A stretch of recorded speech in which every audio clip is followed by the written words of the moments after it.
Hey. Okay, so we'll get started. Hello, everyone, and welcome to our Operation Ukrainian Safe Haven webinar on innovative practices. And today we're focusing on the theme of employment. My name is Bahar Taheri, and I'm the project consultant for this project, and I'll be your host for this webinar. So as the Canadian Immigrant Settlement Sector Alliance, CISA-ACSE, we acknowledge that Canada is part of Turtle Island and is the homeland of the Inuit, Métis, and First Nations who have stewarded this land since time immemorial. I'm joining you from the unceded traditional territory of the Coquitlam First Nations, which lies within the shared territories of the Tsleil-Waututh, Katzie, Musqueam, Kakite, Squamish, and Stolo nations. It is important for me to acknowledge that the lands that I'm privileged to live, work, and raise my son on as a way of showing respect and honoring the Indigenous peoples of these lands. Acknowledgement for me is a simple way of resisting the erasure of Indigenous histories and working towards honoring and inviting the truth. We would like to acknowledge that we are funded by Immigration, Refugees, and Citizenship Canada. Okay, so Operation Ukrainian Safe Haven administered a questionnaire nationally for submissions for projects and initiatives that organizations and stakeholders undertook to welcome displaced Ukrainians to Canada and share their innovative practices. 69 organizations and stakeholders provided submissions highlighting their projects and initiatives nationally. The projects requested focused on 3 theme areas: housing, employment, and local immigration partnerships, community building, and smaller centers. Our webinar today focuses on the theme area of employment.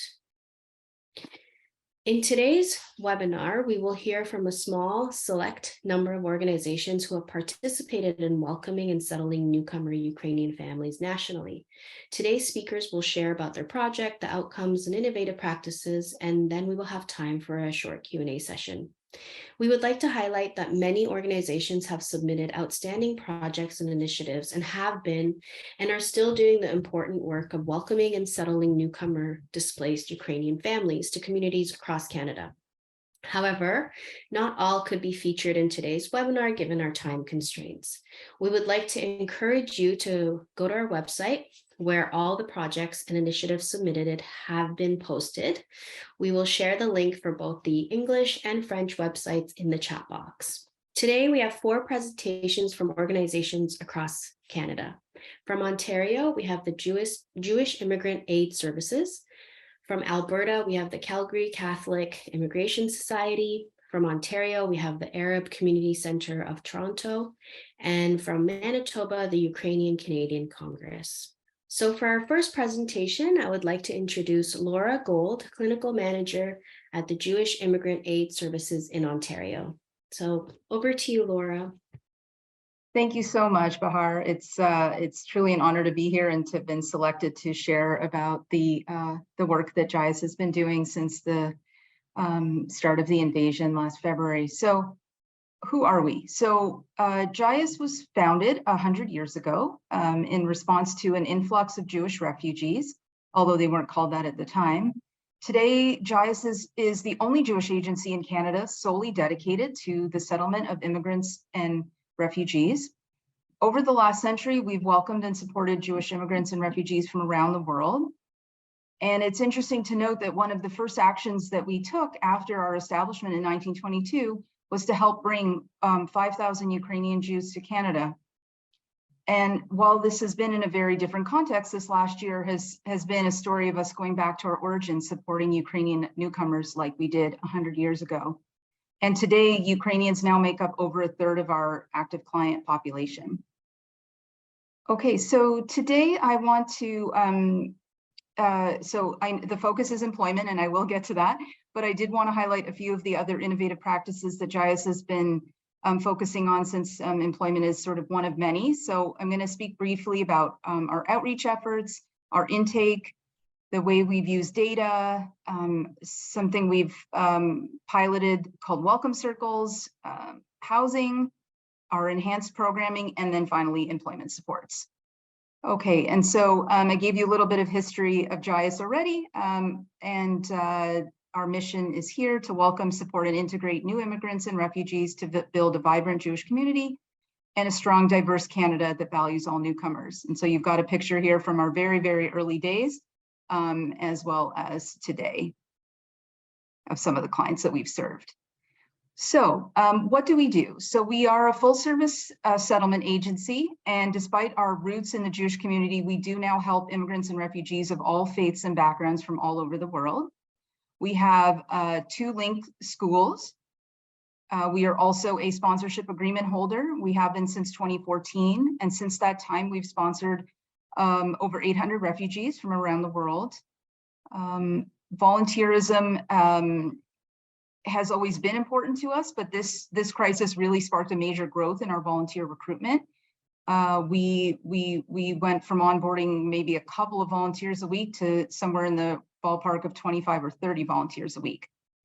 And what's been really special is that we've had children and grandchildren of former JICE clients step forward and want to volunteer. And even some of our newcomers who've only been here a few months themselves have wanted to volunteer. So that's been really special for us. One of the things that we did that we really hadn't done before was we really were very proactive in our outreach. So when we realized that the war was not going to be as short-lived and end as quickly as we had hoped, and that we now knew that Ukrainians had an immediate pathway to come to Canada under SUIT, we proactively reached out to partners across Europe to share information about our services. And what you see here on the slide is actually a flyer that we developed and we had translated into Ukrainian, indicating what we can do, and a QR code, and also we created a WhatsApp group and a Telegram group. And so we really kind of jumped in to enable people to reach out to us even while they were still in Europe, and to understand what their options would be, and what it would be like to come to Canada and get settlement services from us if they so choose. So that was a really a big change for us, and something new. We also started monitoring Facebook groups because we saw Ukrainians were flocking to Facebook groups to get information. So we had staff monitor them so they could let them know about our services. Okay, so our intake. So we already, of course, had an intake worker at JICE to handle our regular flow of clients, but we were getting so many inquiries every day from Ukrainians wanting to know how to come, and from family members here wanting to know how to help their family members and friends come, that we actually created both basically a separate intake unit, an intake hub, because as I mentioned, we were reaching out in Europe, and not everyone that we spoke to necessarily wanted to come to Canada, to Toronto, excuse me.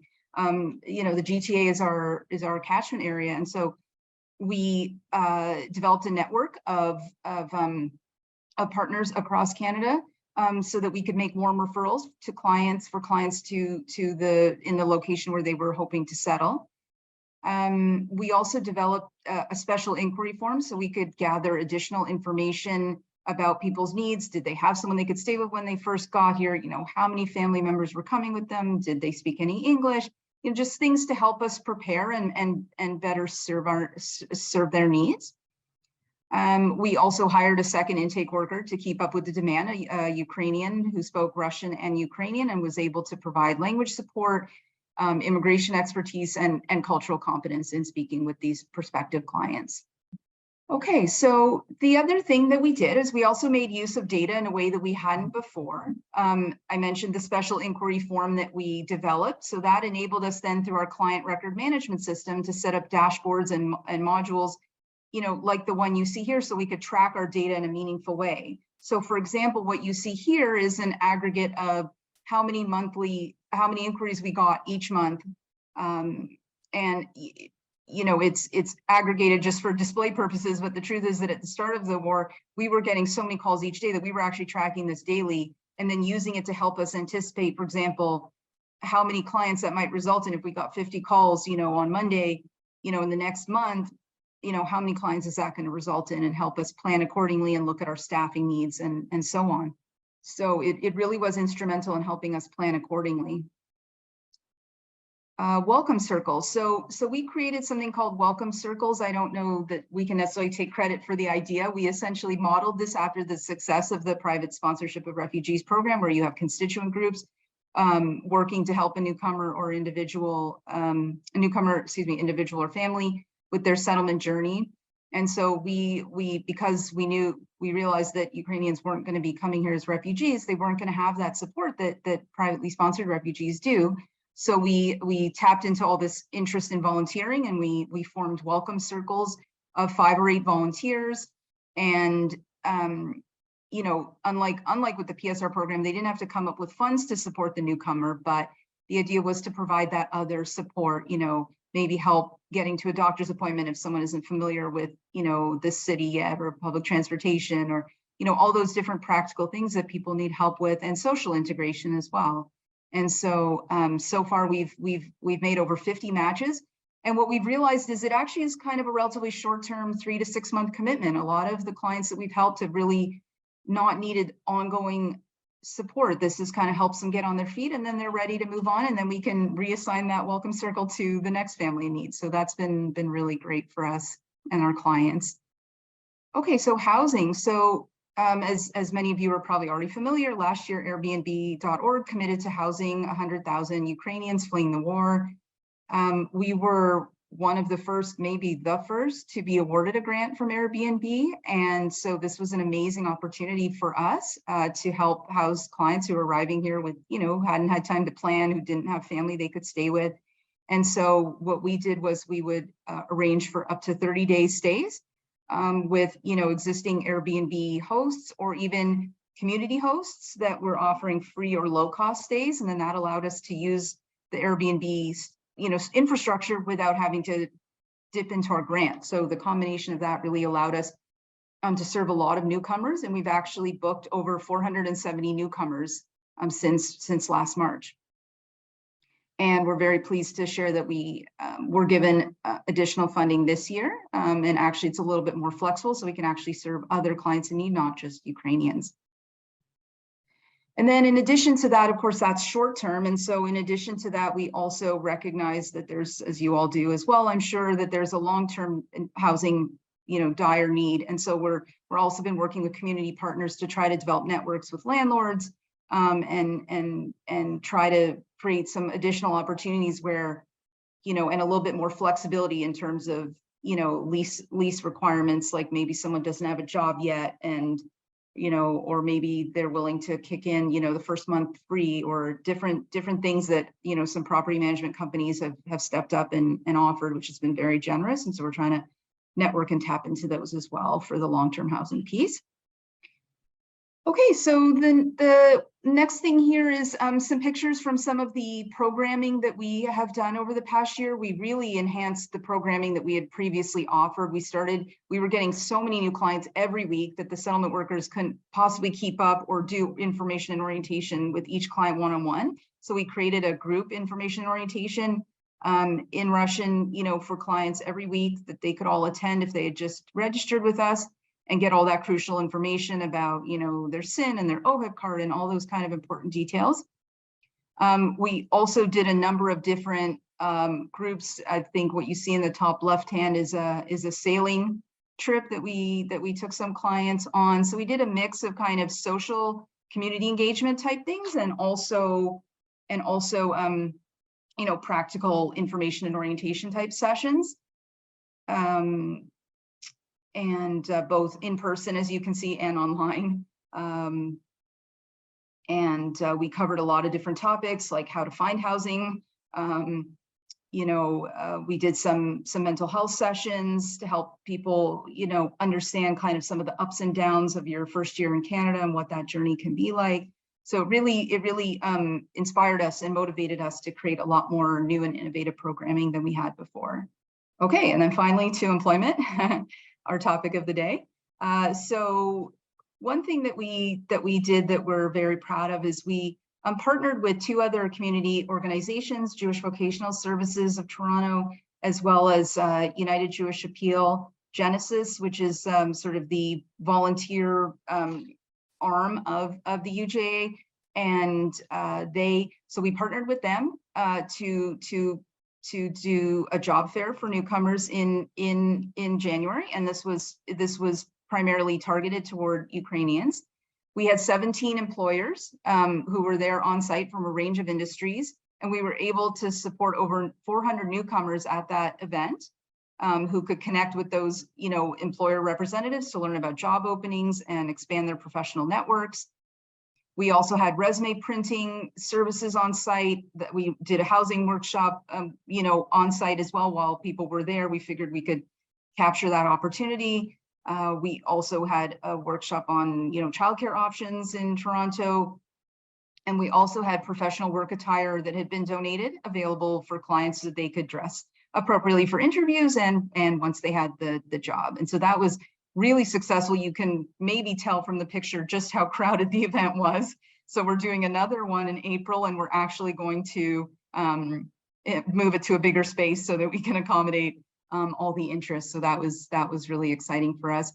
We also, I mentioned some of our enhanced programming. A number of those were targeted toward employment related topics. So we did we at the start, early in last spring, we did a number of sessions in Russian on understanding your employment rights. So understanding, the Ontario Employment Standards Acts and what employers are and are not allowed to do, in terms of, hours of work and wages and overtime and all these important things, so we ensure that people are well informed and not being taken advantage of as newcomers. So that was quite popular, and we offered that a number of times. We also did speed mentoring, where we have a number of mentors who come to the workshop, and each newcomer gets to meet with them for 10 minutes, and they rotate, kind of like speed dating, if you're familiar with that. And so it's a great opportunity for them to get some quick mentoring and start making connections, and then they can always have a follow-up longer discussion, with someone that they really clicked with and they think would be a good mentor for them. We also have been doing communication in the Canadian workplace so that people understand kind of the cultural and interpersonal dynamics and all those kind of communication skills in the workplace that are important to succeed once you do have a job. We also did some networking workshops and we would have former clients come and talk about their experience and share their tips and tricks about finding work and working in the Canadian context. And then lastly, we've also done workshops on how to be your best in an interview, so that clients who do get that selected for an interview, that they're as successful as they can be and have the best opportunity to actually find a job. So I will end with that, and thank you so much for the opportunity to share. I'm happy to take questions, and you have my email address if you want to follow up with me about anything I've shared today or anything else about JIAS. I've also put as part of the intake that I mentioned, we created a dedicated email address for Ukrainians wanting to contact our intake. And so that's ukraine@jiastoronto.org. So if you have a client that you wanted to refer, that's one way to reach out to us. So thank you so much. Okay, great. Thank you so much, Laura, for your presentation. There I am, turning my video. So the first question is, I know you shared that you relied on data a lot. And so I was just wondering how that really helped you in terms of supporting Ukrainian families when it came to employment. Like, did you use that data in a specific way? So because the inquiry form was really focused on kind of their immediate needs as they were planning to come and when they first arrived, we didn't necessarily ask about employment in the inquiry form, but we were able to observe just from, the work one-on-one with the clients and what they were bringing up at the intake stage when they spoke to the intake worker, or what they were speaking to their settlement worker about in those early sessions. It was clear that they were very eager to work. They didn't, certainly before the federal funding support was announced, people really were, this was, I need to be able to pay rent, tomorrow. So there was a real urgency to the need to find work. So certainly it can, and that was what prompted us to do so many of those workshops at the beginning on such a regular basis to try to meet that need and provide that support. And then did you have a lot of employers reaching out to you to kind of connect with newcomer Ukrainians, or how did you make that connection? So we did. I mean, the show of support was really just so, heartwarming. I mean, we had so many people reach out to us and say, hey, I would love to hire, a Ukrainian to do X, Y, Z. People really stepped up when we put, when the job fair was being organized, late last year, they had no shortage of employers wanting to participate and help. And, I know I spoke to one employer after the job fair, and he told me that there were about 18 clients that he was going to follow up with and interview. And he was so excited about the event and the ability to help in that way. So yeah, it's been really special. Yeah, I think like we need to highlight how much our economy depends on newcomers and immigrants. And so Ukrainians have been part of that. And one last question is, do you know how many participants secured jobs due to your job fair in January? That's a good question. I'd have to follow up with my partners, the agency partners that we worked with. I would actually love to know that too. And I don't have that offhand, but I will follow up with them. I hope that they did track that after the fact. It would be great to know. Perfect. Thank you. And then someone had asked for your contact information, and Sergio's put it into the chat box. So they will be connecting with you. And that's kind of all the time we have for questions. So thank you so much for joining us and your amazing project. And yeah, to our audience, please feel free to reach out to Laura if you have any further questions or want to connect or refer clients or anything like that. Great. Definitely. Thank you. Thank you. Okay, so now I'd like to introduce our next presenters. Mariana Solomchak, Ukrainian Arrivals Project Manager, and Katerina Bris from a housing liaison for the Ukrainian arrivals at the Calgary Catholic Immigration Society in Alberta. And I will pass it over to you both to share your screen. So we are here to represent CCIS, which is Calgary Catholic Immigration Society. CCIS, we are a settlement organization in Calgary, and we have 250 plus staff working for our organization, 1,800 volunteers. Altogether, we speak 60 plus languages. We are pleased to have 9 locations. 3 locations of CCIS are in Calgary. We also have location in Banff, Brooks, High River, Okotoks, Chestermere, Rocky View.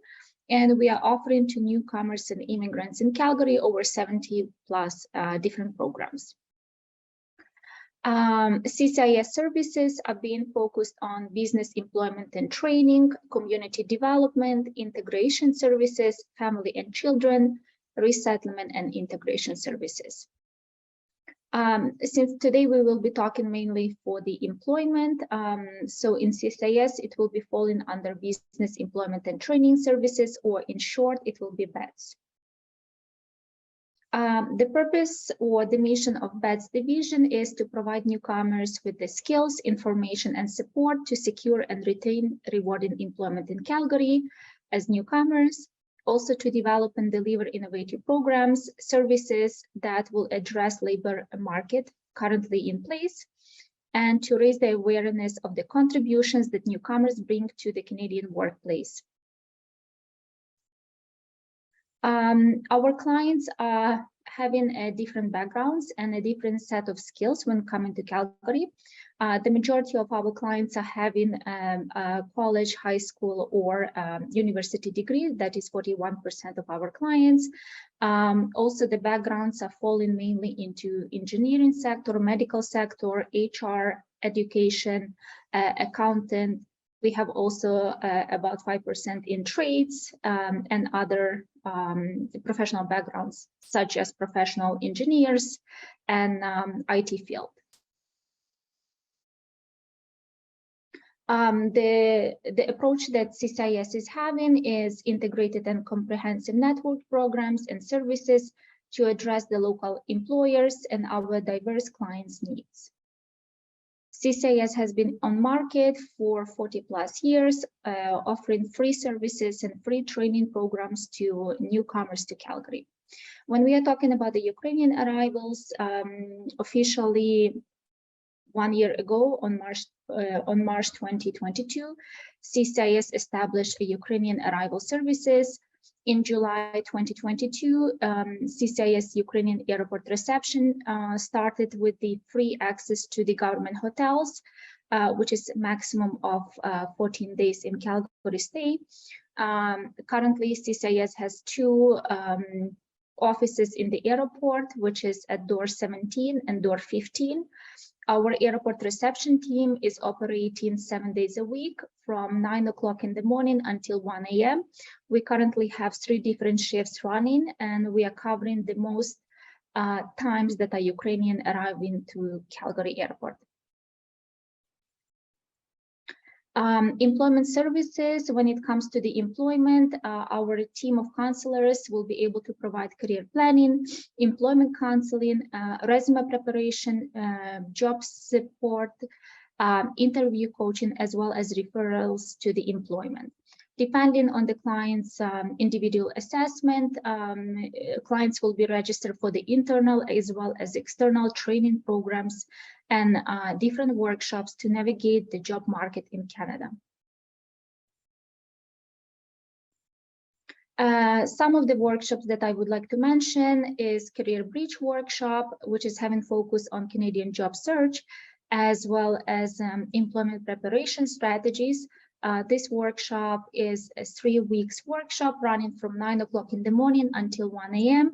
Upon successful completion of the workshop, clients will be receiving a certificate of completion, which can also go on their resumes as well. Employment communication workshop, having focus on the networking opportunities and self-promotion strategies, business communication, as well as soft skills and transferable skills. Employment communication workshop is running for 4 weeks from 9 o'clock until 1 p.m. We also have a Calgary A New Chapter that is 3 days info sessions, having focus on resettlement topics such as housing, cultural adaptation, finances, schooling, health benefits, and so on. And these info sessions are designed to have some presentations from the experts within different industries. CCIS is also offering link classes, that is pre-literacy classes up to level 4. Our classes are free of charge, and we do have 321 students year around, so we are running year around. We started from 21 classes in 2015, and this year we are expecting to have 30 classes of link.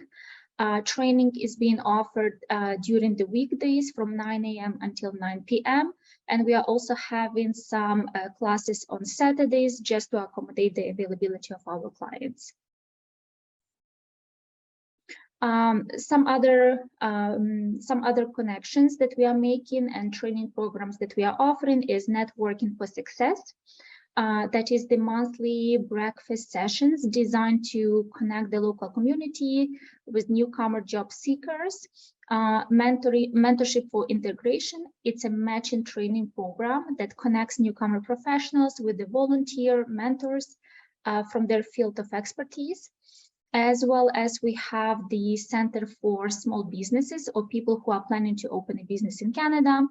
The purpose of this initiative is to bring together the community business owners as well as newcomers and share some expertise and guide the people who are planning to open a business in Canada. We also have the special platform for the job seekers. It calls Employer Hub. So not only our clients can register on this platform for the new opportunities that we are offering, as well as employers can post the jobs that they have, and they can go through the pre-screened candidates and choose the right candidates for the jobs as well. And through the employer engagement or Employer Hub, we are organizing the targeted job fairs based on the needs that employers are currently hiring for. We have the computer training as well. That is the training for basic computer skills offered to the people with low English skills as well as low income. The purpose of this training is to help anyone maintain daily computer needs, such as applying for a job, submitting job applications online, and so on. This year, we also opened an employment training for Ukrainians. This workshop is designed for Ukrainians with basic level of English communication skills, so from CLB level 0 to up to 3. It has a focus on job search strategies, Canadian job market, resume preparation, and employer expectations.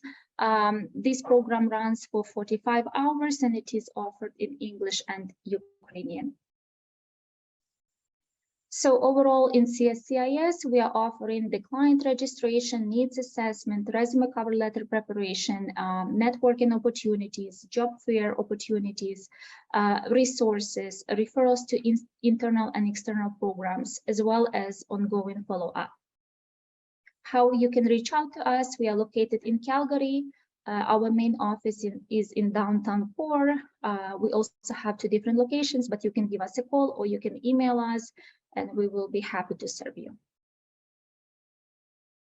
Thank you. Amazing. Thank you. So we do have some questions. It says, I would be interested in the ESL classes, the curriculum, and who pays for this language training? So in CCIS, we do not have ESL, we have link classes. So it's a different classes. So link, it's free, as well as we do not have the testing. So CLB testing is done by Immigrant Services Calgary, which is like a different organization in Calgary. So once you have a test results, and if your level is 0 to 3, we can definitely take you in our classes, but it will be link classes. It's not the ESL. Okay, great. And then another person is asking to be able to connect with you. So if you could put your email in the chat box, that would be great. Mm-hmm. And then in terms of your employment programming, have you been able to connect with a lot of employers, and like what's the feedback been overall with connecting with Ukrainian families? There are some challenges, frankly speaking. The challenges is English communication skills. So people who have good communication skills, it's not a problem for them to find the jobs, even in professional sector. We are not just talking about the entry-level sector. People who have basic English skills and basic computer skills, so let's say they cannot apply for jobs online, even coming for the job fairs, not that much successful rate, simply because they need to improve their English skills.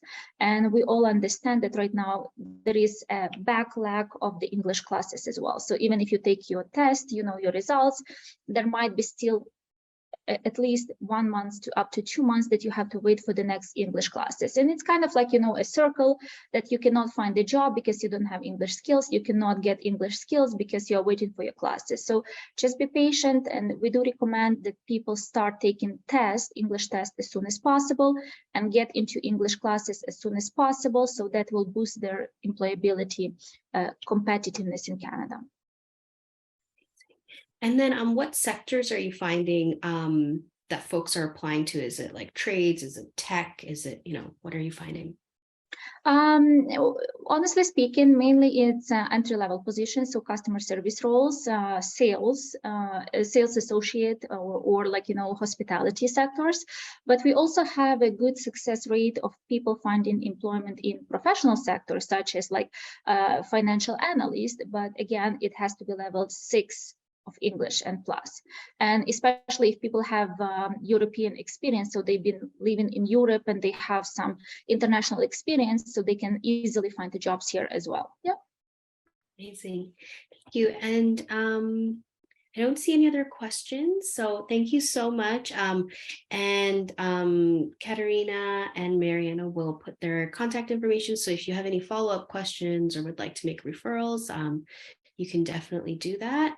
So thank you for joining us today, and thank you for your presentation and the amazing work that you're doing in Alberta with CCIS. Thank you. Our next group of presenters are Rasha Mehyar, Settlement Manager from the Arab Community Center of Toronto, and Dima Ahmad, who is the Executive Director of the Arab Community Center of Toronto in Ontario. So I'll pass it over to you. Thank you. Thank you for this opportunity. I'm Rasha Mehyar, Settlement Manager at ACCT in Toronto, or ACT. I will give my presentation today covering the various services we provide newcomers to Toronto, and in specifically to Ukrainians, and targeting the employment sector. So just a little bit background information about ACT. We're a non-political, non-religious organization, non-for-profit. We've been around since 1973, where we have been welcoming newcomers to the city and providing wraparound services, program and outreach to accommodate anyone who comes in through our doors. We're an advocate of self-sufficiency. ACT works towards creating innovative wraparound programs and services that adapt to ever-changing needs of the communities we work with. Over the past year, naturally, we've increased our services to newcomers from Afghanistan and Ukraine.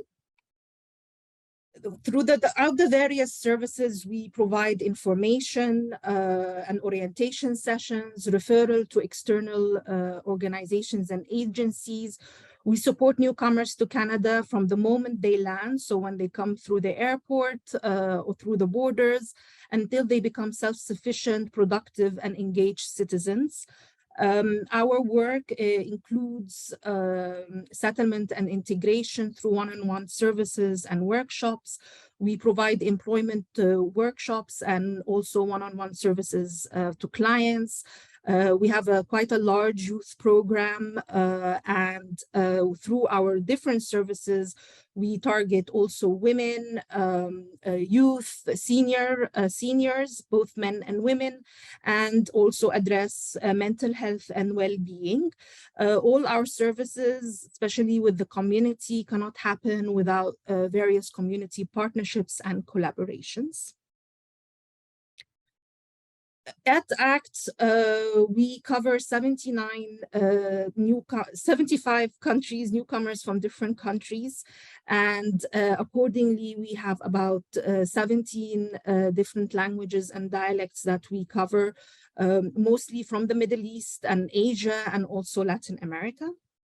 Over the past year, we served over 6,000 clients, IRC's clients specifically. However, agency-wide, we covered over 10,000 clients, providing various services and workshops to them. And over the past year, we have provided services to 306 IRCC clients, putting in mind that we received funding in beginning of November for a settlement counselor, Ukrainian settlement counselor. So our targets increased over that 5-month period to today. For the various settlement services we provide Ukrainians, we provide assistance to them from arrival to setting up short-term settlement plans, assisting with housing, West services, and employment. With short-term settlement plans on arrival, specifically to Ukrainians, depending on the type of visa they enter the country with, we assist them with their SIN applications, providing for healthcare, OUSH-OHPU applications, how to open a bank account, how to receive financial assistance from government, building their credit history, the importance of having a credit history. We also assist them with their application for Ontario Works for the emergency financial assistance they can receive for themselves or for their children, along with catch-up payments. We provide information in information sessions and group sessions about the use of TTC, where to get a SIM card from, a mobile phone with reasonable prices.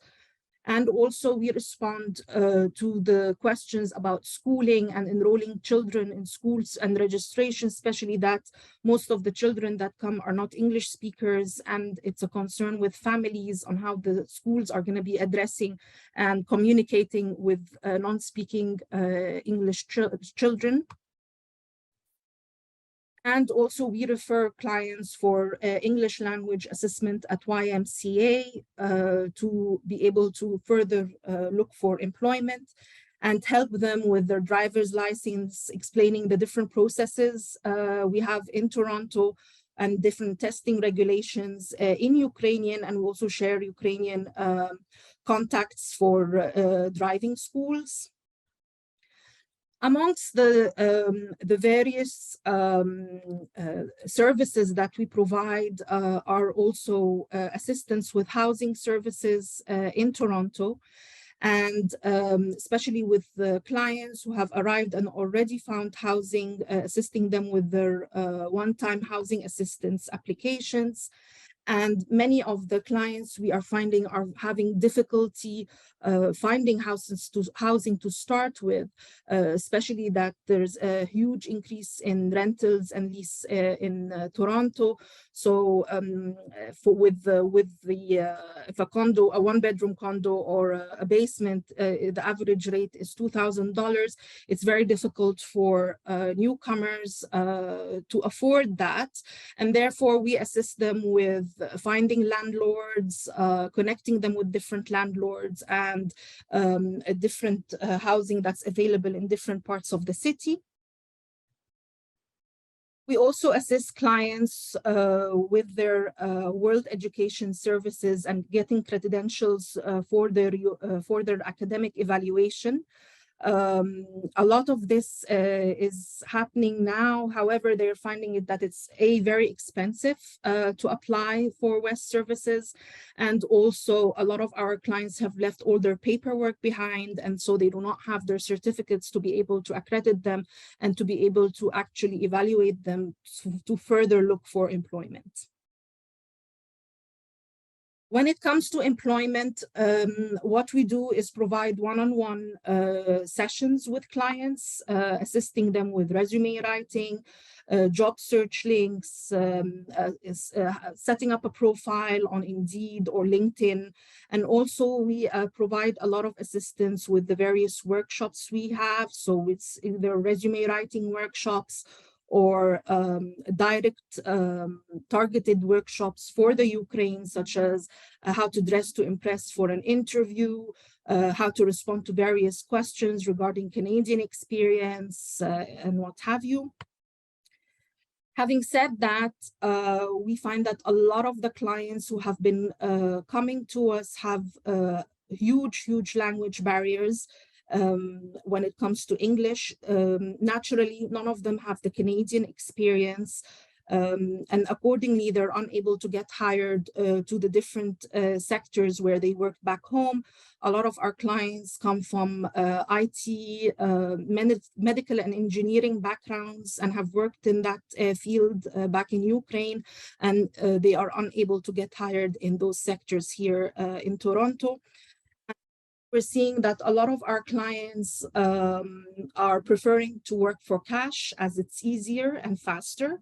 And it does not require much language requirements. So we've seen that a lot of people have got engaged in working as an Uber driver or working directly for cash, cleaning homes and offices, or working as truck drivers. So we've seen a lot of that happening. And also a lot of the networking has been happening through Facebook, through the different Ukraine groups on WhatsApp or Telegram. A lot of the job posts are being put up there, and therefore different clients get to know about these jobs and get to know the people who are actually posting them and get hired accordingly. And success stories, I mean, though we do see quite a number of clients, and we do engage them with a lot of our employment workshops and follow up with them with the jobs and any placements they have received. We have one of the nice stories I like to always recall is a client who arrived in late 2022 and basically came to our organization. We worked with her on her resume and on setting her up for different interviews. Through our workshops, she was able to basically get an interview with RBC and actually got a job with RBC, thus linking her to her background, which is originally back home. She was also working in banking. And that's it for me. Any questions, please? Okay, great. Thank you. Thank you. We do have questions. So I think you maybe addressed this, but I'll ask the question anyway. What sort of support is provided as part of WES services, WES services? So the type of support we provide is that clients will come to the office, they would come with the various certificates they have from back home, and through our WES counselor, who basically assesses their certificates, sees whether it is they're able to actually provide the credentials, and sets them up with WES themselves to be able to get this credentials for their certificates.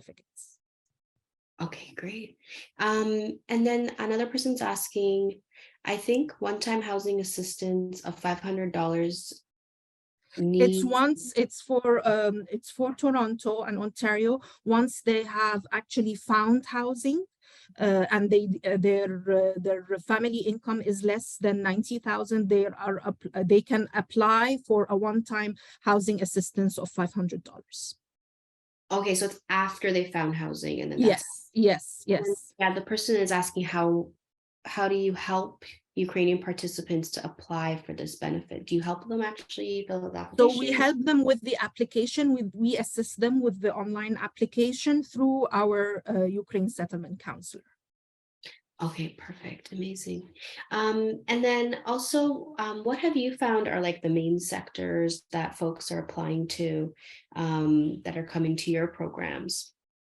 So a lot of our clients are applying for the fast hiring sort of different areas. So if it's for, let's say, for especially the transportation, so if it's trucking or Uber, that's very, very high on the list.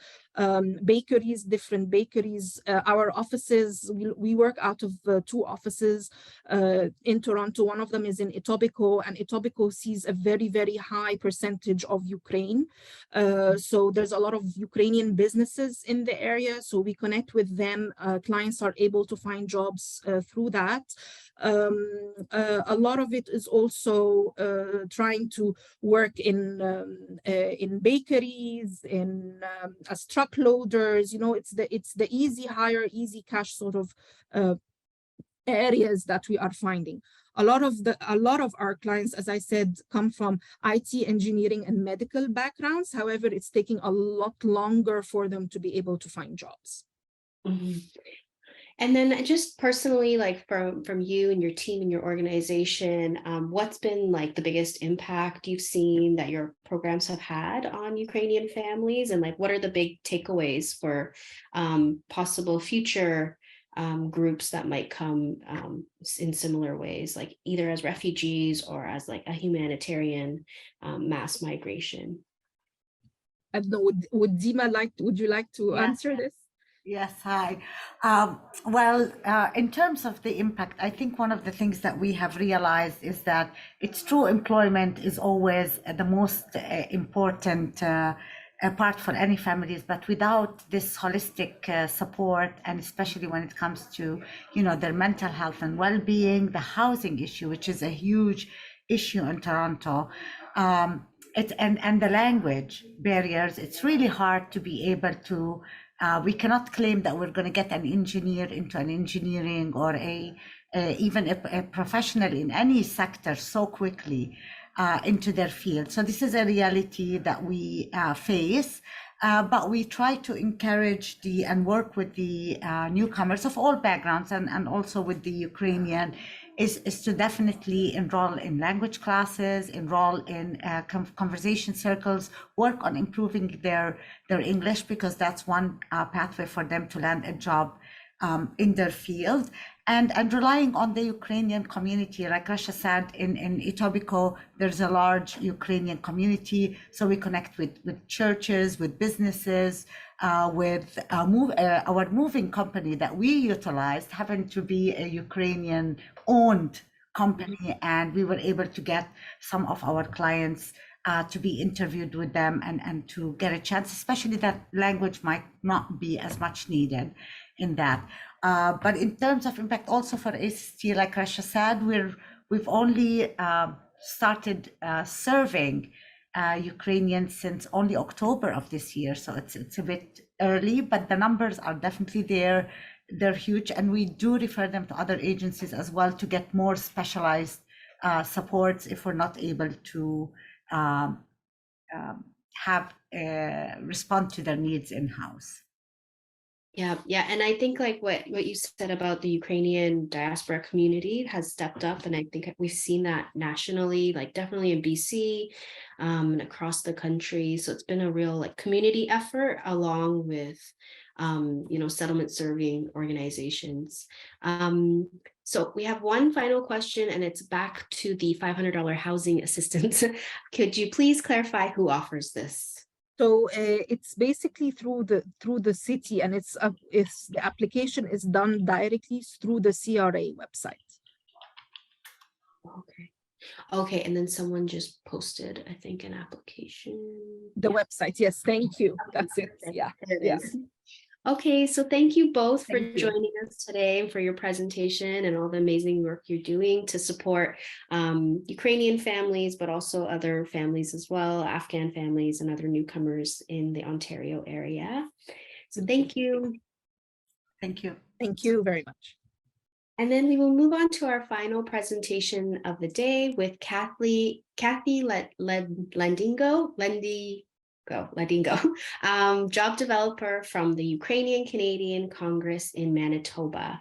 So I will pass it over to you, Kathy. Good afternoon, everybody. I'm Kathy Ledingo. I am a volunteer in the Job Development Manager for the Ukrainian Canadian Congress. A little bit about me before we move forward. Last April, after 38 years with Bell Canada and Bell MTS, I retired. I am Ukrainian on both sides, and I wanted to give back to the community. My grandfather came to Canada 90 years ago, fleeing Russian occupation, and it's really unfortunate that history has to repeat itself. So I came on site to the Ukrainian Canadian Congress and said, I just retired, I want to help. So it was really insightful to see everything that the Congress actually does. So I'm just going to move to the next screen here. So a little bit about who is the Ukrainian Canadian Congress.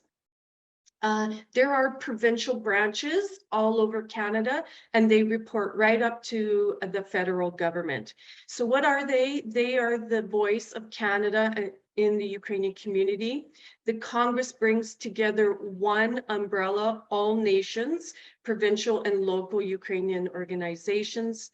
Together with its members and organizations, UCC is one of the leading in coordinating and representing the interests of one of Canada's largest ethnic communities since 1940, and has been instrumental in shaping Canada's social, economic, and political landscape.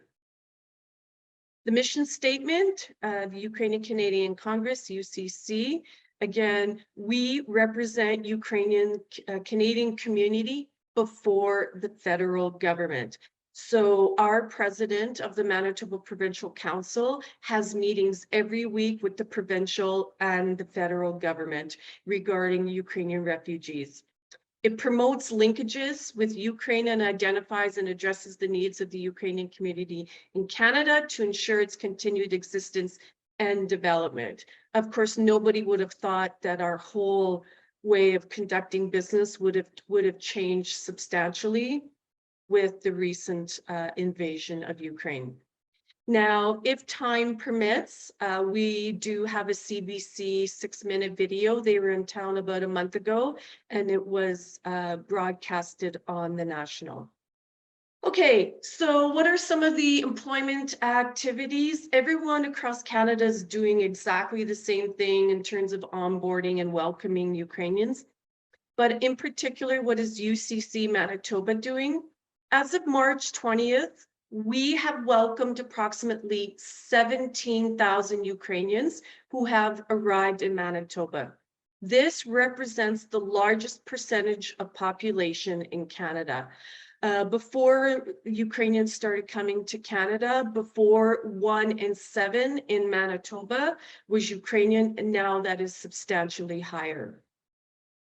UCC Manitoba is actively recruiting on behalf of 100 companies at no charge to the employer. Literally, since the invasion started, our role was really to help newcomers, get them settled. We were purchasing mattresses because one of the things for settling is providing every newcomer a new bed and a mattress and a pillow. And then by fall, our phones were ringing off the hook with employers wanting to hire Ukrainians. There are other recruitment organizations that are charging. We are 100% volunteer. We do not charge for our professional services, and we are not charging the employers. We are giving back to the community because the community is help supporting Ukrainians. UCC MPC, so MPC stands for Manitoba Provincial Council. We have placed since fall over 300 Ukrainians in good paying jobs, well over minimum wage. We also provide professional resume writing services. And below are just some pictures of the individuals who came to Manitoba, had no construction skills, had no food production skills, and we were lacking. Our labor shortage was really significant in terms of construction, in terms of trades. And so they were providing a really big gap, filling that gap, by the way. So in our office, we have me, the job development manager. I manage the relationship with the organizations and all of the associations that we're working with. We have 4 job matchers who work with our hundreds of resumes and employers and match the employees with great success. And we also have 1 professional resume writer. One of the things that we realized that was really, really important after we finished our mattress program is we need to prepare Ukrainians for employment. And so what does that mean in terms of employment preparedness? We have so many Ukrainian educators, teachers with pedagogical degrees, and our education system is in dire need of teacher assistants. So what did we do? We funded UCC Manitoba CPR and non-crisis incident courses to prepare Ukrainian teachers to enter the education system.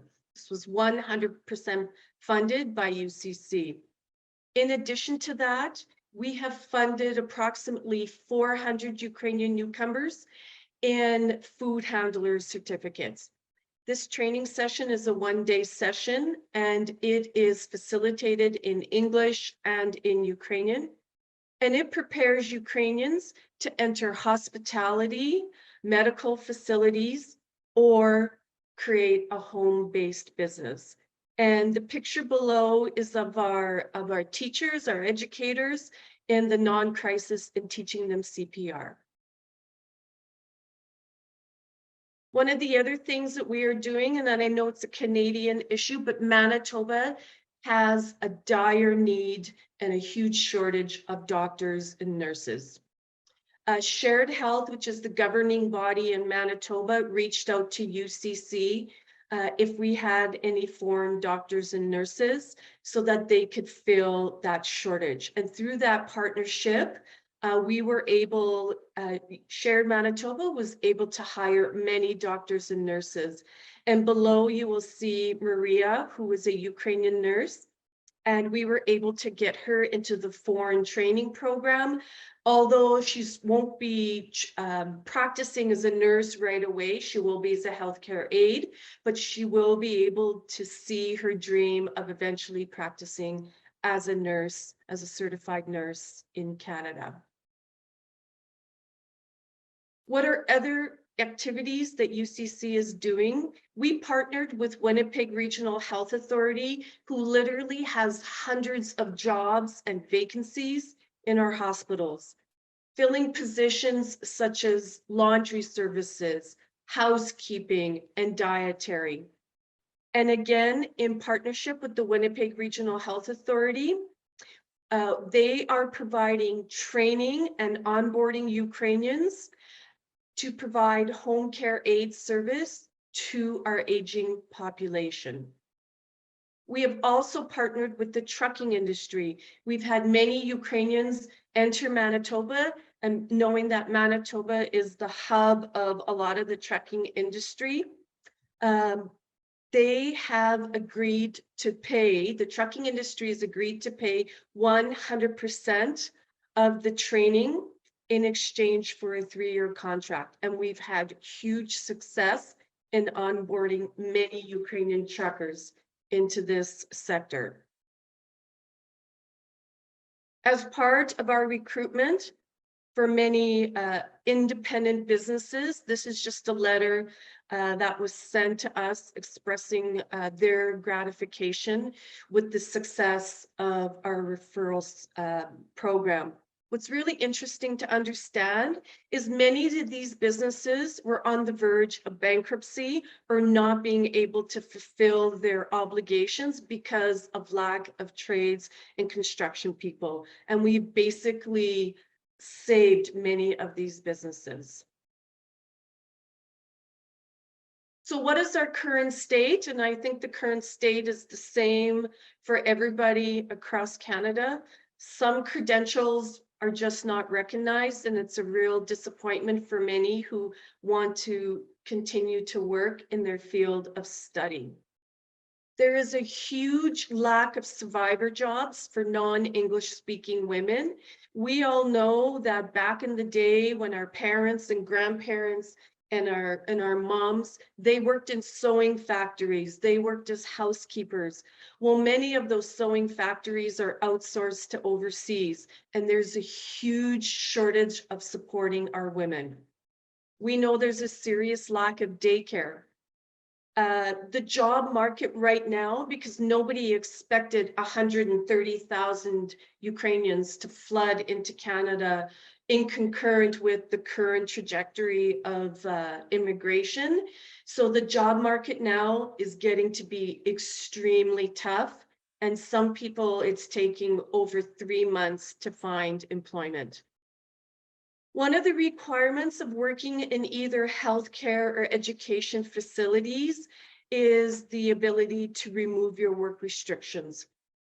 It is taking some individuals as long as 3 months to have their work restrictions removed, and it's having a significant impact on job placement. That's all I have. Feel free to ask questions, and hopefully we have time to queue up that video. Thank you, Kathy. We do have one question, and it's, what's the estimated time for credentialed recognition or licensing to become a practicing nurse in Manitoba, assuming they have the education experience or experience from Ukraine? Yeah. So right now, the program within the Shared Health Organization is all doctors and nurses are going through a paid training program at Red River Community College to be hired into a healthcare facility as a healthcare aide. They will be assigned to their area of specialty. And then at that time, the organization will assess their credentials and will approve their area of practice within a year or 2 years. Okay, amazing. And then someone says huge thank you to Kathy and UCC. Another question is the program that you have with the trucking industry. How did that come about? How did you negotiate that for the Ukrainians that did get hired into that industry? Yeah. I mean, like any new immigrant organization, I'm sure everybody's phones are ringing off the hook. And in particular ours, because we are a trucking hub of Canada, and our phones were just ringing off the hook. And you have to be certified, and newcomers just cannot come up with the $9,000 certification program. So they agreed that as long as we can refer Ukrainians to their organizations, many of them have their own training program. So they agreed to waive, knowing that they had experience in Ukraine, and they were able to speak at an intermediate level of English, that they would waive the fees for a return of a 3-year commitment. Wow, that's amazing. And then we have a follow-up question about the nursing program. You mentioned the university name. What was the university name?